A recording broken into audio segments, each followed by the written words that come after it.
Hey everyone, welcome to this about channel and thank you for tuning in. Thank you for subscribing. Put the post notification on for you to be notified every time I post a video. This interesting tweet that took a lot of people attention a few days ago, it says that if she was Nicki, she will pull up on these industry parties just to confront and up and stop talking about her. Now Nicki's not that ghetto, and even if she is, I'm sure she would not be at that ghetto like CardiB. Let's put it real. It's only CardiB who throws shoes in an A-list event. Let's keep it 100. On the music, Baby World is doing well. As for the last time I saw you, it has no radio. Let's keep it 100. It will depart by next week. It has only stayed there for 3 weeks. The haters ops are calling the song a flop, but to me it's a very very good song. So VKMichele is back at it again since back in 2014. As you can see, she is talking about Buy Me a Heart. Now she is in a recent interview pulling up the same old stories, calling NickiMinaj a mean girl. Same old story. It seems like to me VKMichele, there is a check that she has been given. This is not 2018 anymore with hatred.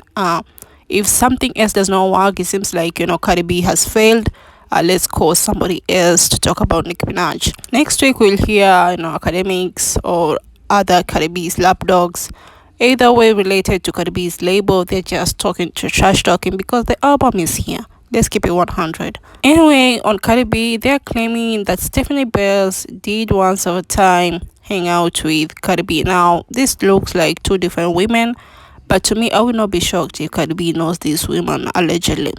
I would not be shocked even if the friend that she hang out with know this woman. I would not be shocked.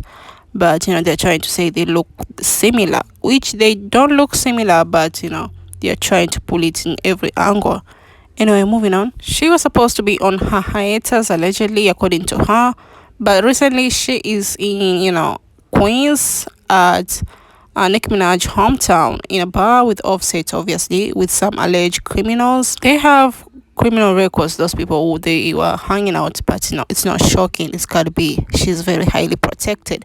Now they're claiming that CardiB was there to pull up on NickiMinaj allegedly. My whole thing is, she was at the VMAs. They were both at the VMAs.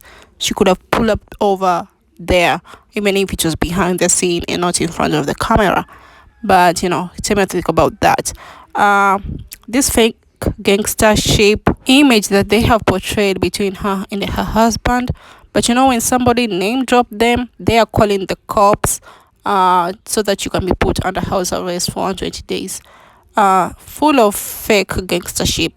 Moving on, she will be on her interview very soon, September 28th. So you'll give me your opinion on that. On Usher and the Super Bowl, he was one of the rumored artists to headline, and he is actually headlining. He'll be dropping the compilation album, I believe, on February 11th. And her promotion image are very simple. Rihanna was very simple too, but it broke the internet. Let's get it right. I don't know if we'll ever get something like what Rihanna did, maybe because Rihanna took 7 years off.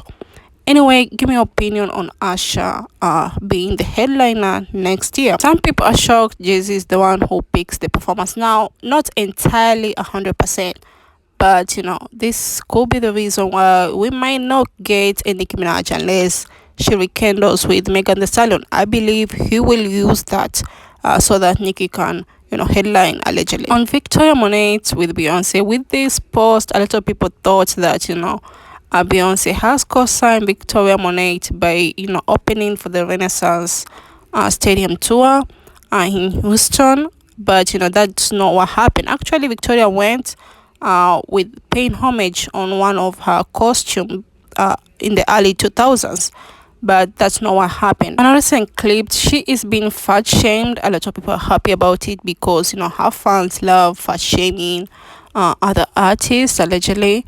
I think it's the angle. I don't think she's pregnant. Maybe she was on her menses and the stomach kind of bloated, something like that. Real women understand with the menses thing. maybe it's the angle too. On the mute challenge, there is one of the girls who has been seen going viral by shouting and screaming, yet everyone was on mute. Her account has been suspended on X account. This is not supposed to be a serious thing. I did talk about it one of my videos. Somebody else got punched allegedly while yelling during the mute challenge. It's not that deep. I hope the Swams take it that way. On Doja Cat's Scarlet Ego, her fans believe that Roman and Scarlett are the only mainstream female rappers with successful alter ego. Somebody else said, Tina Snow of, Megan Thee Stallion. This connection of, Doja Cat between her fans with NickiMinaj is such an obsession, especially when she's dropping an album or any type of single. As for the mainstream, we'll take it to 15 years so that we can have an opinion. The album itself is aiming between 50 to 50k units for the first week, with a successfully single of Paint the Town Red, which reached number 1, and it will go back to number 1 on the second week. After the projection, she was being dragged about it, but her fans are claiming it had zero promo, which is false. It had a heavy promo. All the Scarlett were everywhere in US. You could tell by the promotion. It was very, very well calculated. That's my opinion. And Doja was promoting it very heavily on Twitter, playing a lot of, snippets. As for the Nicki tweet, L.O mother effing L. At first I thought it was, the projection says, because Doja was liking some Nicki's tweet as usual. The connection and the projection sales was still low. That was my opinion. After her label saw all the drag, they are now claiming it's 60 to 78. Still low for Doja Cat, in my opinion. It seems like they had to put the payola in the album in general. But Planet Her did 100k. Think about that. So Megan has new music. She is claiming to finally closing all the old chapters and working with new producers.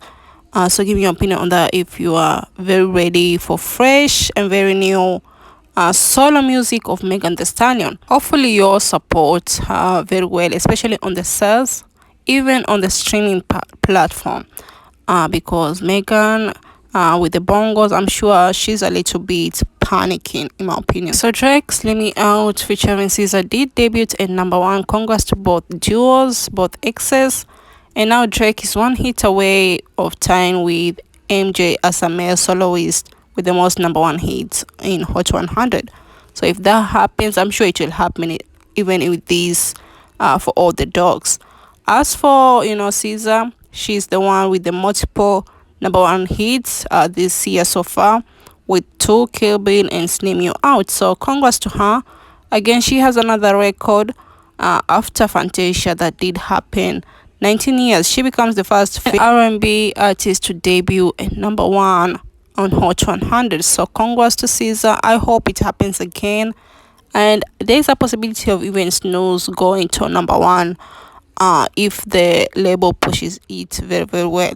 So give me your opinion on that. So give me your opinion if you don't mind. See you in another video. Stay safe. Love you all. Bye.